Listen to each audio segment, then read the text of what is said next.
مصر کے ایک بڑے بزرگ گزرے ہیں، سید بدوی رحمت اللہ علیہ، ان کے بارے میں آتا ہے کہ وہ 40 دن کا مراقبہ کیا کرتے تھے۔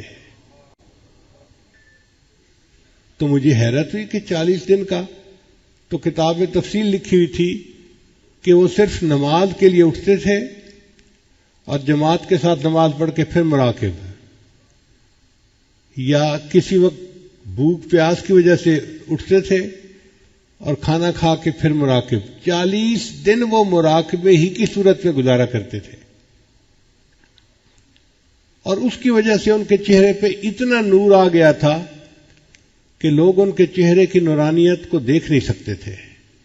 تو آخری عمر میں وہ چہرے کو چھپایا کرتے تھے، جیسے عورتیں چہرے پہ نقاب رکھتی ہیں نا پردے کی وجہ سے، وہ اس طرح چہرے پہ نقاب رکھتے تھے۔ ایک مرتبہ ان کے خادم نے کہا کہ مجھے اتنا عرصہ ہو گیا خدمت کرتے ہوئے، آپ مجھ سے بھی چہرہ چھپاتے ہیں، مجھے تو اپنا چہرہ چھپا دیجیے۔ تو انہوں نے چہرے سے نقاب ہٹایا تو ان کا مرید جو تھا وہ وہیں غش کھا کر گرا، بے ہوش ہو گیا۔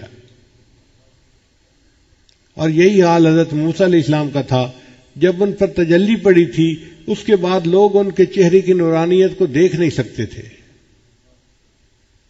تو سید بدوی رحمت اللہ علیہ کی بھی کیفیت یہی تھی، اتنا اللہ کا ذکر کرتے تھے کہ 40 دن تک مراقبہ کرتے تھے، اور بعض ہمارے بزرگ پوری پوری رات مراقبہ کرتے تھے۔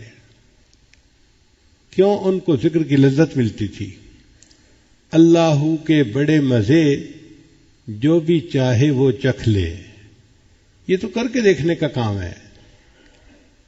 اگر شروع میں لذت محسوس نہیں ہوتی تو استغفار کریں، اللہ سے دعائیں مانگیں، اور کوشش کریں چند دنوں کے اندر ذکر کی لذت ملنی شروع ہو جائے گی۔ پھر ایسا مزہ آئے گا کہ دل چاہے گا کہ میں مراقبے میں بیٹھوں اور کوئی مجھے ڈسٹرب نہ کرے۔ ایسے بھی لوگ ہیں دنیا میں جو روزانہ کے معاملات کرنے سے پہلے 2 رکعت نفل پڑھتے ہیں، یا اللہ اب میں معاملات میں بیٹھ رہا ہوں، کوئی بندہ نہ آ جائے جو مجھے ڈسٹرب کرے۔ تو گھنٹوں ذکر کرنا مشکل نہیں ہے، مگر اس کی لذت مل جائے تو۔ آج بچوں کو دیکھو، آئی پیڈ کے اوپر گھنٹہ 2 گھنٹے بیٹھنا کوئی مشکل نہیں ان کے لیے۔ اگر ایک بچے کو آئی پیڈ پہ تصویریں دیکھنے کا اتنا مزہ آتا ہے، تو اللہ والے جو ذکر میں بیٹھتے ہیں ان کو بھی اپنے دل کی سکرین پہ پتہ نہیں کیا دیکھنے کا مزہ آتا ہے۔ رہوں بیٹھا میں اپنا سر جھکا کر،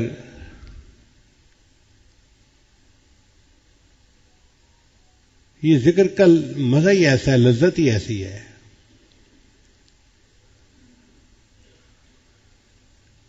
ویسے ایک دستور ہے کہ دنیا میں کسی بھی بڑے آدمی کو آپ ملنے کے لیے جائیں تو آپ کو انتظار میں بیٹھنا پڑے گا۔ مثلاً آپ جائیں جی میں پولیس کے بڑے سے ملنا ہے، تو یہ نہیں ہو سکتا کہ آپ جائیں اور سیدھا دفتر میں اس کے سامنے جا کے بیٹھ جائیں۔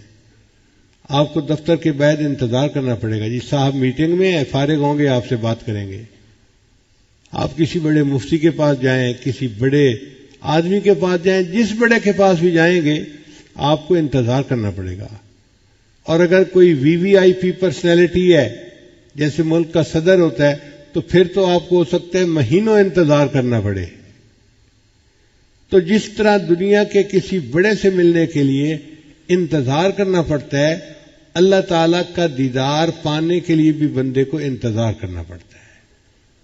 اب یہ انتظار دنیا میں اگر شروع کر دیں تو ہر روز آدھے گھنٹے کا مراقبہ، 1 گھنٹے کا مراقبہ، میرے وہ جو انتظار کا ٹائم ہے وہ پورا ہوتا جا رہا ہے۔ اگر دنیا میں اس نے انتظار کا ٹائم مکمل کر لیا، اللہ اس کو قیامت کے دن اپنا دیدار عطا فرما دیں گے۔ اور اگر دنیا میں یہ عمل نہ کر سکا تو پھر اس کو آگے جا کر انتظار کرنا پڑے گا، پھر اس کو اللہ تعالیٰ جنت دیں گے اور اپنا دیدار عطا فرمائیں گے۔ لیکن بڑے کے ملاقات سے پہلے انتظار کی گھڑیاں پوری کرنی پڑتی ہیں، انہی کا نام مراقبہ ہے۔ ہم مراقبے کو اس نیت کے ساتھ کریں، اللہ میں آپ کا دیدار چاہتا ہوں اور اس کے لیے یہ جو انتظار کی گھڑی ہیں میں دنیا میں پوری کر رہا ہوں۔ آج آدھا گھنٹہ 15 منٹ 1 گھنٹہ 2 گھنٹے، اللہ یہ گھنٹوں کیا چیز ہے؟ آپ دیدار کا وعدہ تو کریں، پوری زندگی لگانے کو تیار ہوں۔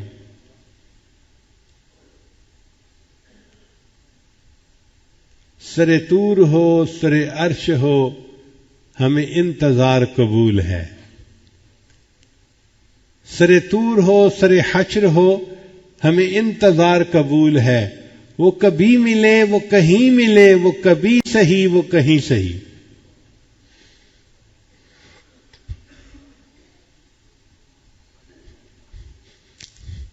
اللہ آپ ملنے کا وعدہ تو کریں، کبھی ملے کہیں ملے، ہم اس کے لیے تیار ہیں۔ تو جب دل کی یہ کیفیت ہوگی پھر ذکر میں بیٹھنا مشکل نہیں ہوگا، انسان مصروفیات میں سے ٹائم نکال لے گا اور کچھ نہ کچھ وقت نکال کے روزانہ اللہ کی یاد میں بیٹھے گا۔ جس طرح ذکر کی لذت ہے اسی طرح اللہ کے قرآن پڑھنے کی بھی لذت ہے، مگر وہ لذت ہر بندہ نہیں محسوس کر سکتا۔ جس طرح نابالغ بچہ بلوغ کی لذت سے واقف نہیں ہو سکتا، جو انسان اپنے دل کی صفائی نہ کرے وہ قرآن کی لذت سے واقف نہیں ہو سکتا، اور جن کو لذت آتی ہے وہ پوری پوری رات قرآن کی تلاوت کرتے ہیں۔